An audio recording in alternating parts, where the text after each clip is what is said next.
Deer listeners, আসসালামু আলাইকুম ওয়া রাহমাতুল্লাহ। আশা করি সবাই ভালো আছেন।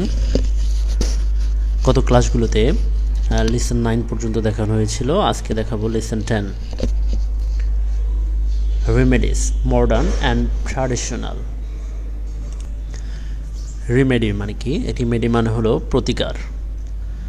মডার্ন অ্যান্ড ট্র্যাডিশনাল, আধুনিক এবং প্রচলিত।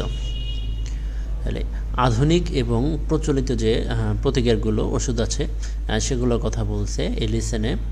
দেখো এখানে বলছে প্যারাসিটামল, নিম, নিম মানে নিম পাতা, তারপরে তুলসী, এই যে হলি বাসিল বা তুলসী, অ্যান্টাসিড, হানি, অ্যালোভেরা, টার্মেরিক, স্যাভলন।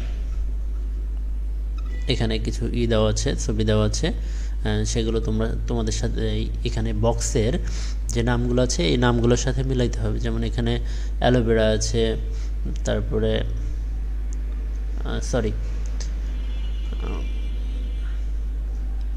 এটা আসলে বোঝা যাচ্ছে না কি দেওয়া আছে, পিডিএফটা খুব একটা ভালো না। আচ্ছা, যাই হোক, বই পাইলে বইয়ে ভালো করে দেখা যায়। তো এটা স্যাভলন, এই যে কাচের বয়ম, তার মানে এটা হানি, মধু। তারপরে যে অ্যান্টাসিড, ওষুধের মতো লাগছে, অ্যালোভেরা লাগছে। তারপরে যাই হোক, এটা তোমরা মিলে নিও। দেখো, read the following text. People around the world, সারা বিশ্বের লোকজন আর স্লোলি চেঞ্জিং দের অ্যাটিটিউড, তাদের দৃষ্টিভঙ্গি বদলাচ্ছে টুয়ার্ডস মেডিসিন সম্পর্কে, মানে ওষুধ সম্পর্কে। More and more they are turning to natural cures, তারা মানে প্রতিনিয়ত ন্যাচারাল, প্রাকৃতিকভাবে আরোগ্য লাভের চেষ্টা করছে। Natural cures are made of natural things, natural প্রাকৃতিকভাবে আরোগ্য লাভ করা বলতে বোঝায় হলো ন্যাচারাল জিনিস তৈরি করা। Most often herbs and plants, herb এবং প্লান্ট দ্বারা তৈরি হয়। হিস্ট্রি সেজ, হিস্ট্রি বলে, ইতিহাস বলে, that natural and herbal remedies are nothing new, যে ন্যাচারাল, প্রাকৃতিক এবং অথবা হার্বাল প্রতিকারগুলো, ওষুধগুলো নতুন না। People used them all along in different ages, মানুষ এগুলোকে বিভিন্ন বয়সে ব্যবহার করতো বা বিভিন্ন সময়ে ব্যবহার করত। Herbal medicines were used in ancient civilization, herbal মেডিসিনগুলো, হার্বাল ওষুধগুলো ব্যবহার করা হতো প্রাচীন যুগে।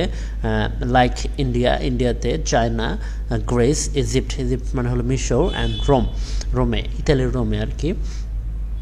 সাম ancient treatment systems are still in practice today, কিছু কিছু তোমার প্রাচীন যে ট্রিটমেন্ট সিস্টেমগুলো ছিল, চিকিৎসা করার সিস্টেমগুলো ছিল, সেগুলো এখনও বর্তমানে চর্চা করা হয়। They have come down through generation, এগুলো জেনারেশনের মাধ্যমে আসছে। For a minor burn injury, ছোটোখাটো পুড়ে যাওয়ার ক্ষত, the doctor may prescribe you a tube of ointment, ডাক্তার তোমাকে সাধারণ মানে একটা অয়েনমেন্ট দিতে পারে। বাট ফর দ্য সেম, একই হিসেবে ইয়োর গ্র্যান্ড মা মে পুট সাম অ্যালোভেরা আর ইউজ কোল্ড ওয়াটার, তোমার দাদি তোমাকে অ্যালোভেরা অথবা ঠান্ডা পানি দিয়ে দিতে পারে। If children have cold in our country, যদি আমাদের দেশে বাচ্চাদের ঠান্ডা লাগে, grandma gives them honey and tulsi leaves to eat, দাদিটা তাদেরকে কী দেয়? মধু দেয় এবং তুলসীর পাতা দেয় খাওয়ার জন্য। অ্যান্ড ইট ওয়ার্কস টু, এবং এটা কাজ করে। If you have a minor cut or wound, যদি তোমার একটা ছোট কেটে যায় অথবা ছোট ঘা হয়, ক্ষত হয়, গ্রোন আপস মে পুট সাম টার্মেরিক, ম্যারিগোল্ড ও অ্যালোভেরা, সেখানে সাধারণত টার্মেরিক, ম্যারিগোল্ড অথবা অ্যালোভেরাটা দিয়ে দিবে অন ইট, এটার উপরে। Rural people usually use garlic, গ্রামের লোকজন সাধারণত রসুন ব্যবহার করে, গার্লিক মানে রসুন। নিম অর টার্মারিক, নিম পাতা, নিম অথবা টার্মারিক ব্যবহার করে। টু কিওর স্কিন প্রবলেমস, স্কিনের সমস্যা সমাধানের জন্য। With experience they have seen that, এই অভিজ্ঞতা থেকে তারা দেখতে পেয়েছে দ্যাট, যে দিস রেমেডিস ওয়ার্ক, এই প্রতিকারগুলো কাজ করে। মোরেভার, যাই হোক, they are easy to get, তাদেরকে খুব সহজেই পাওয়া যায়, আর চিপ, সস্তায়, and most often are without any side effects, এবং অধিকাংশ সময় এগুলো কোনো সাইড এফেক্ট থাকে না। কলাম এর সাথে কলাম বিটা কী করতে বলছে? Find out the natural cures. আচ্ছা, এটা তোমরা বের করে নিও। তারপরে what are natural cures made of, natural কিউরগুলো কিসের দ্বারা তৈরি হয়? Natural cures are made of by natural things. Are herbal cures modern inventions? Yes, herbal cures modern invention. আচ্ছা, তারপর এক্সপ্লেন ইউর রিজনস, কেন হয়? বলে এগুলো দ্বারা আসলে ওই যে কাটা ফেটে গেলে যেগুলো হয় সেখানে লাগাইলে সেগুলো ঠিক হয়ে যায়। Which civilization are known for herbal treatments, এখানে কি দেওয়া আছে? হ্যাঁ, people in ancient civilization ancient civilization are known for herbal treatments. What natural remedies are used for cold? Natural ঠান্ডার জন্য কোন কোন ন্যাচারাল রেমেডিসগুলো ব্যবহার করা হয়? হানি অ্যান্ড তুলসী পাতা। Can you add any more natural treatment for cold? Natural ট্রিটমেন্টের জন্য তুমি কি আর কিছু ব্যবহার করতে পারো? হ্যাঁ, এটা গরম পানি, হট ওয়াটার, অ্যান্ড তারপরে ভিটামিন সি জাতীয় খাবার। এইটা ভিটামিন সি জাতীয় খাবার খেলে ঠান্ডার উপকার হয়। What herbal cures are used for skin problems? এই যে aloe vera use garlic, neem, turmeric to cure skin. Sorry, aloe vera না। আচ্ছা, এটা এতটুকু গেল। এরপরে বক্স, ঠিক আছে, যে অয়েনমেন্টের সাথে কি হয়? টিউব অফ অয়েনমেন্ট, ঠিক আছে, প্যাকেজ অফ ব্যান্ডেজ, তারপরে বক্স অফ টিস্যু, তারপরে a can of food spray, তারপরে ব্যান্ডেজ তো বললামই। Aspirin, a package of aspirin, sorry, a package না, এ বটল অফ অ্যাসপিরিন।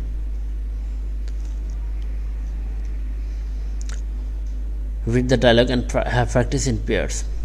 এই ডায়লগটা পড়ো এবং জোড়ায় কাজ করো। ফার্মাসিস্ট, গুড মর্নিং, শুভ সকাল, can I help you?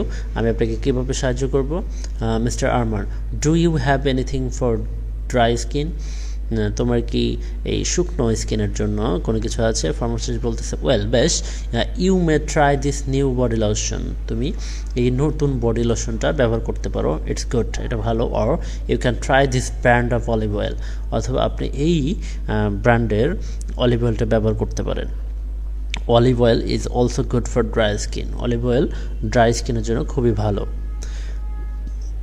Mister Arman, well, বেশ, I think I'll take the lotion, আমি ভাবছি আমি লোশনটা নেব। হাউ মাচ ইজ দিস, এটার দাম কত? এটা তোমাদেরকে জোড়ায় জোড়ায় প্র্যাকটিস করতে বলছে। আচ্ছা, এরপর একটা দেখি, work in pairs, read the following situations and then make short conversation for each situation using can, could, may, should, etcetera where necessary. যে জোড়ায় জোড়ায় কাজ করতে বলছে এবং সিচুয়েশনটা পড়তে বলছে, এবং দেন মেড শর্ট কনভারসেশন, এই যে এরকম করে শর্ট কনভারসেশনটা শর্ট কনভারসেশন তৈরি করতে হবে, এবং ক্যান, কুড, মে, শুড এগুলো ব্যবহার করতে হবে। এটা তোমরা চেষ্টা করে নিও। তারপরে people with a cold, fever, flu, আচ্ছা, flu often go to the doctor for help, but many people in our culture also use more home remedies for common illness. Read about some people home remedies and answer the following questions. বলে এই ঠান্ডা, জ্বর অথবা সর্দি হলে অনেকে ডাক্তারের কাছে যায়, কিন্তু আমাদের দেশে এখন অনেক লোক আছে যারা ঘরের তৈরি রেমেডিসগুলো, প্রতিকারগুলো ব্যবহার করে, ওষুধ ব্যবহার করে। এই সিম্পল হোম রেমেডিসগুলো পড়ো এবং প্রশ্নগুলো উত্তর দাও। যেমন কফ হলে, for children cough, grandmas give 2 teaspoons of basil leaf or tulsi juice with 1 spoon of honey, it works excellent. যে বাচ্চাদের ক্ষেত্রে যদি ঠান্ডা লেগে যায়, কাশি হয়, তাহলে দাদি মারা কি করে? 2 চা চামচ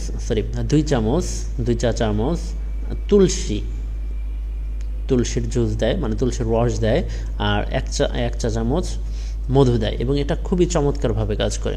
সাম পিপল টেক গ্রেপ জুস, কিছু লোক কী করে গ্রাপ জুস মানে কি আঙ্গুরের জুস অ্যান্ড হানি টু এবং মধু নেয়। It also good for dry কফ, এটাও শুকনো কাশির জন্য খুবই ভালো। Hot milk with honey is also useful in cough problems, তাহলে গরম দুধের সাথে মধুটা এটাও কফ কাশি সমস্যার ক্ষেত্রে উপকারী। You can also take ginger tea which is also useful home remedies for cough, যে হোম কাশির জন্য বাড়িতে তৈরি প্রতিকারগুলোর মধ্যে গেঙ্গার টিও খুবই উপকারী। তারপরে cold, lemon juice is good for any cold, ঠান্ডার জন্য লেমন জুসটা খুবই ভালো, because it contains vitamin C, কারণ এটা ভিটামিন সি ধরে রাখে। Vitamin C increases body resistance, vitamin সিটা বডি রেজিস্ট্যান্সটা বৃদ্ধি করে। Lemon juice, hot water and honey together works well in healing common cold. যে লেবুর জুস, ঠান্ডা গরম পানি এবং মধু এটা একসাথে সাধারণ ঠান্ডার ক্ষেত্রে খুবই ভালো কাজ করে। তারপরে টুথেক মানে দাঁত ব্যথা, a normal toothache keep a clove in your mouth, normal দাঁত ব্যথার ক্ষেত্রে এটা ক্লোভ মুখের ভিতরে নিতে বলছে। Place it in between the অ্যাকিং teeth and suck on it, এটা যে দাঁতের মধ্যে ব্যথা করতেছে সে দাঁতের ভিতর দিতে বলতেছে এবং সেটা চুষতে বলতেছে। You can apply clove oil on the affected tooth, তুমি ক্লোভ অয়েলও ব্যবহার করতে পারবো সেই মানে সংক্রমণাত্মক দাঁতে। গার্লিক অলসো কিউরস টুথেক, রসুন এটাও টুথেকের দাঁত ব্যথার জন্য কাজ করে। Place a clove of garlic on the অ্যাকিং টুথ অ্যান্ড মাউথ মাইল্ডলি, ঠিক আছে, যে একটা গার্লিকের একটা মানে কোয়া সেটা তুমি দাঁতের মাঝে দিলা এবং হালকা করে চাবাইলা। It's a juice will work as a relief, এটাও তোমার প্রতিকার হিসেবে কাজ করবে। A pinch of pepper powder mixed with, একটুখানি মরিচের গুঁড়ো মিক্সড উইথ কমন সল্ট, সাধারণ লবণের সাথে ওয়ার্কস ওয়েল অন দ্য অ্যাকিং টুথ, এটাও এই দাঁত ব্যথার জন্য খুবই ভালো কাজ করে। It's specially effective against the increased sensitiveness of the tooth, এটাও বিশেষ করে যে দাঁতে ব্যথা করতেছে সেটা খুবই ভালো কাজ করে। Headache eating apple give good result in headaches, দেখো আপেল খেলে কিন্তু মাথা ব্যথায় ভালো কাজ করে। হোয়াইল ইটিং, যখন তুমি খাওয়ার সময় add a little salt to it, একটুখানি সামান্য লবণ সাথে নিও। When headache is caused by cold winds, যখন হেডেকটা হয় হলো কোল্ড ওয়াইনের জন্য, ঠান্ডা বাতাসের জন্য, সিনামন ওয়ার্কস দ্য বেস্ট, দারুচিনিটা সবচেয়ে ভালো কাজ করে। Make a paste of cinnamon by mixing in water and apply it on your forehead, cinnamon এটা পেস্ট তৈরি করতে বলছে পানির সাথে মিশিয়ে, এবং এটা তোমার কপালে দিলে হেডেকটা খুব ভালো কাজ করে। আচ্ছা, লার্ন দিস ওয়ার্ডস, এখানে কয়েকটা শব্দ দেওয়া আছে, যেমন ginger, resistance, clove, garlic, pepper, cinnamon, sensitive, মাছ, এগুলো শিখতে বলছে। আচ্ছা, যাই হোক, আজকে এই পর্যন্তই ছিল, আশা করি সবাই বুঝতে পেরেছ। ভিডিও ভালো লাগলে অবশ্যই লাইক, কমেন্ট, সাবস্ক্রাইব করবা। এই পর্যন্তই, সবাই ভালো থাকো, সুস্থ থেকো, আল্লাহ হাফেজ।